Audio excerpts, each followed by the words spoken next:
Hello नमस्कार दोस्तों, मैं अनार गोदरा स्वागत करता हूं आप सभी का सिखवाल के इस डिजिटल प्लेटफॉर्म पे। दोस्तों ईओआरओ का एग्ज़ाम हो चुका है और एग्ज़ाम देने के बाद, एग्ज़ाम हॉल से बाहर आने के बाद हर किसी के दिल से एक ही आवाज़ निकल रही थी कि हमें तो करंट अफेयर्स ने लूटा, अधिनियम और जीके में वो कहाँ दम था। हमने तो विकल्प भी वही लगाया जिसका ऑप्शन है जो दोस्तों गलत था।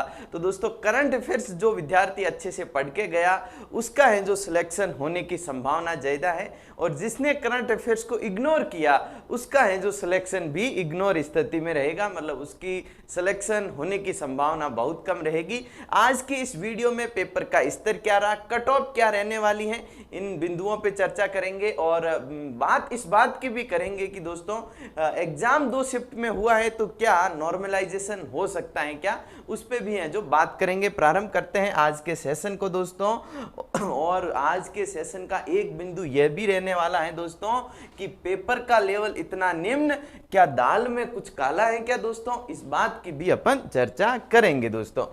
तो अपन जैसे कि अपनी परंपरा रही है कि हमेशा बिंदुवार बिंदु अपन है जो अपन बात करते हैं, पॉइंट टू पॉइंट है जो अपन बात करते हैं। तो पहली बात तो अपनी ये रहेगी क्या नॉर्मलाइजेशन होने वाला है, कट ऑफ है जो ईओआरओ के एग्जाम में क्या रहने वाली है, और तीसरा जो इंपॉर्टेंट बिंदु है और हर किसी के जुबान पे दबे स्वर में ये बात जरूर है दोस्तों कि पेपर का स्तर इतना निम्न है जो क्यों रखा गया, इस पे भी है जो अपन बात करेंगे दोस्तों। तो सबसे पहले अपन बात करेंगे क्या नॉर्मलाइजेशन होने वाला है या फिर नहीं होने वाला है, क्योंकि 2 एग्जाम में जब भी पेपर होता है तो नॉर्मलाइजेशन की संभावनाएं बनती हैं। ये एग्जाम है जो 2 शिफ्ट में हुआ था, तो क्या संभावना है क्या दोस्तों, मेरी नजर में, मेरे विवेक में दोस्तों संभावना बहुत बहुत बहुत कम है। वो इसलिए क्योंकि दोस्तों दोनों पेपरों का स्तर समान था। हाँ, ऐसा कहा जा सकता है कि फर्स्ट पारी की अपेक्षा सेकंड पारी का है जो पेपर थोड़ा सा स्तर था, कोई ज्यादा फर्क नहीं था, परंतु सेकंड पारी का पेपर में प्रश्न थोड़े से स्तर के थे। वो ऐसे थे दोस्तों क्योंकि दोनों पेपरों के प्रश्न उठाए एक जगह से गए। एग्जामिनर ने जब पेपर बनाया तो उस कंटेंट का आसान पेपर क्वेश्चन तो दे दिया फर्स्ट पारी में, और उसी कंटेंट का थोड़ा सा टफ पेपर है जो टफ क्वेश्चन है जो सेकंड पारी में दे दिया। परंतु नॉर्मलाइजेशन की संभावना बहुत कम है, क्योंकि पेपर भले ही बिल्कुल पॉइंटों में कहा जाए कि थोड़ा स्तर का था सेकंड पारी का, फिर भी दोस्तों अपन ने देखा है कि नॉर्मलाइजेशन यदि होता है तो फर्स्ट पारी वालों को फायदा होता है, तो यहां नॉर्मलाइजेशन होने की संभावना बहुत कम है दोस्तों। अब है जो अपन करंट अफेयर्स पे जाते हैं, आप सभी के कमेंट भी लूंगा, पहले है जो अपनी इस सेशन को कंप्लीट करते हैं, अपनी बात रख लेते हैं, फिर आपकी बात को भी देखेंगे दोस्तों। अब है जो कट ऑफ पे बात करते हैं दोस्तों, कट ऑफ का बिल्कुल तार्किक विश्लेषण करेंगे, हवाई बातें नहीं करेंगे, अपना ओपिनियन नहीं देंगे दोस्तों। अपन है जो एग्जाम होने के बाद जितने भी धुरंधर विद्यार्थियों से मेरी बात हुई है, जिनका मुझे लग रहा था कि इनका सिलेक्शन तो 101% होने वाला, उनसे मैंने बात की, और जो लगातार इस एग्जाम के लिए मेहनत कर रहे थे, जो सिखवाल के प्लेटफॉर्म से जुड़े हुए थे, बुक के माध्यम से या एप्लीकेशन के माध्यम से, यूट्यूब के माध्यम से, उनसे भी है जो मैंने बात की। और समय इसीलिए लिया दोस्तों, लोग क्या करते हैं कि जैसे ही एग्जाम हुआ 2 घंटे बाद है जो कट ऑफ का वीडियो बना देते हैं, क्योंकि उन्हें व्यू की है जो ज्यादा जरूरत होती है, तार्किकता पे वो ध्यान नहीं देते हैं। हमने समय लिया, कट ऑफ का वीडियो हम जब भी बनाते हैं थोड़ा समय लेके बताते हैं ताकि आंकड़े पर्याप्त कलेक्ट हो सके, जो बात हम कर रहे हैं उस बात में जो तार्किकता रहे दोस्तों जी।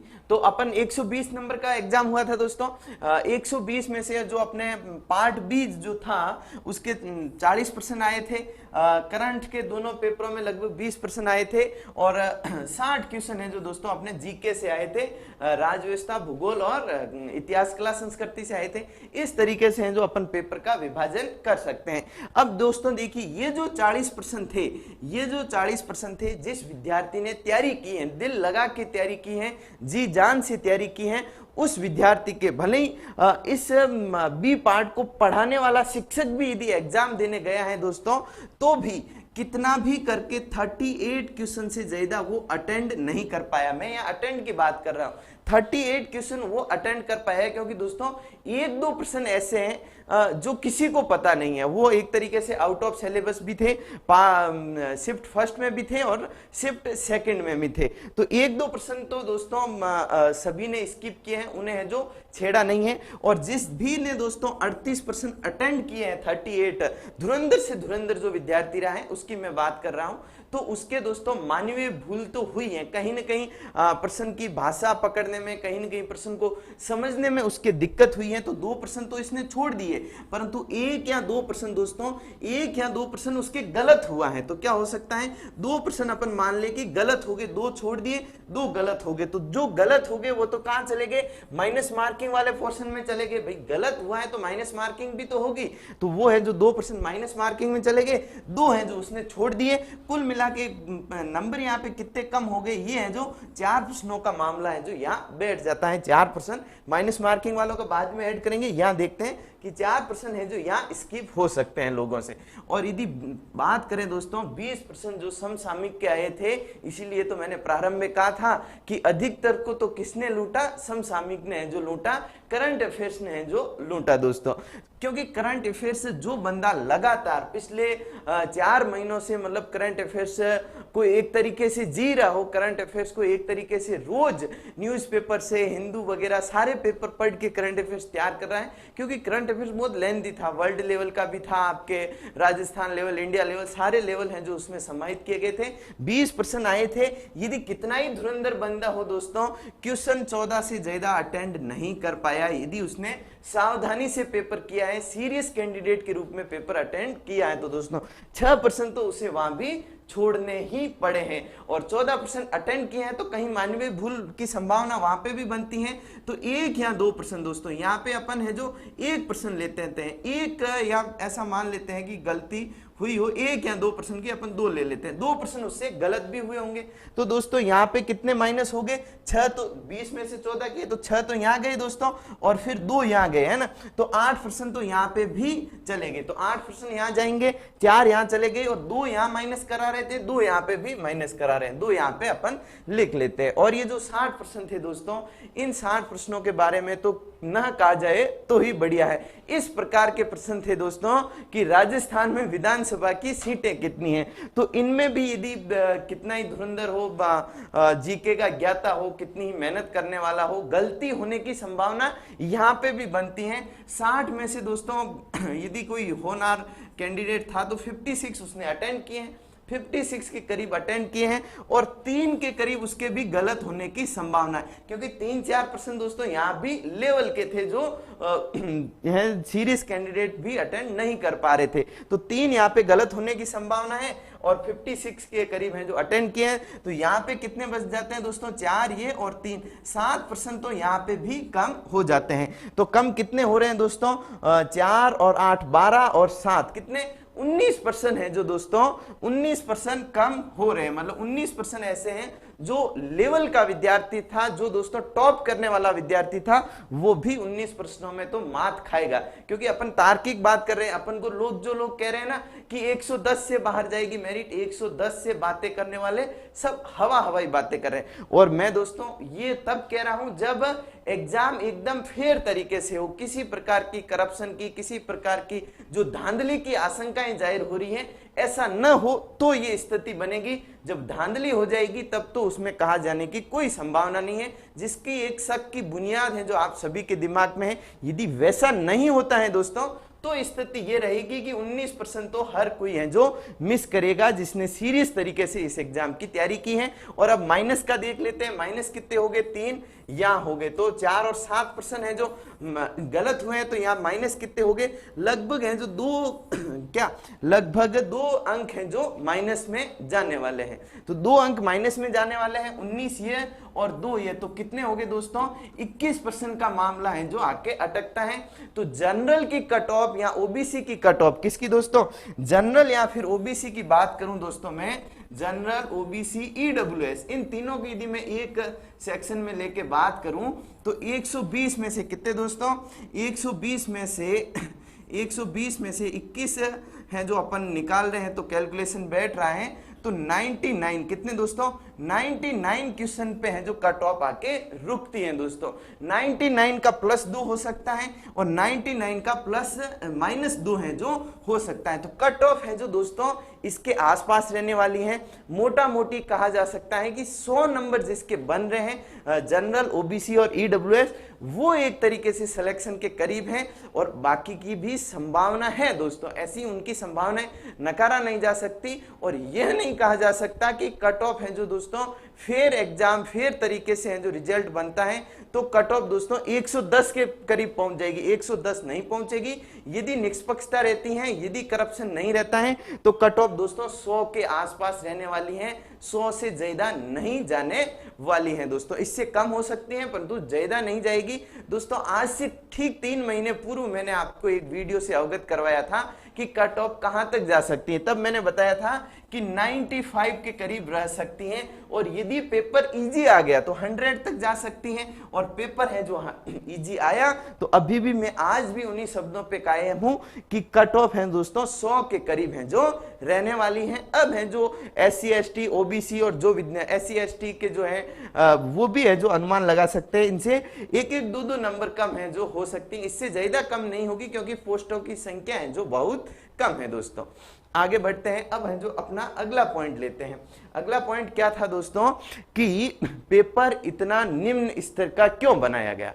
पेपर का लेवल जहां तक अपन उम्मीद कर रहे थे इस एग्जाम के लेवल के अकॉर्डिंग इस पोस्ट का जो लेवल है अपन कह रहे थे कि RAS के बराबर की पोस्ट है और इसका पे ग्रेड और इसकी जो हैसियत है ईओ की जो उस एग्जाम की हैसियत नहीं रही जो पोस्ट की हैसियत थी। मतलब पेपर का लेवल है जो दोस्तों बहुत कम है जो रखा गया। इसके पीछे क्या कोई धांधली की अंदेशा लगाया जा सकता है?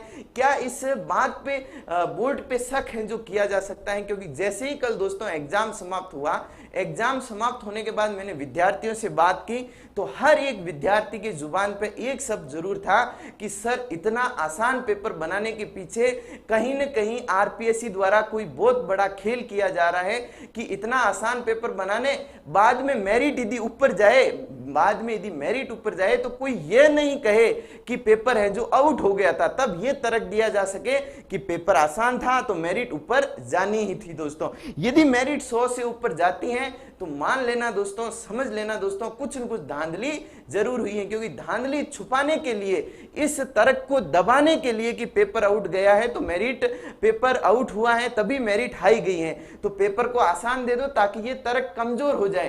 तो दोस्तों चाहे कितना भी पेपर आसान रहा हो, पेपर आसान देने के पीछे यदि कोई षड्यंत्र है तो इसकी जांच है जो होनी चाहिए। क्योंकि शक किया जा सकता है, शक की बुनियाद पे ये आरोप लगाया जा सकता है। क्योंकि वही RPSC है दोस्तों जिसने अभी PTI का एग्जाम लिया था। PTI के एग्जाम में पॉलिटी के जो प्रश्न पूछे गए, पॉलिटी के प्रश्नों का जो लेवल था दोस्तों वो हिला देने वाला था। और इसी RPSC ने अभी ये EORO का एग्जाम लिया दोस्तों।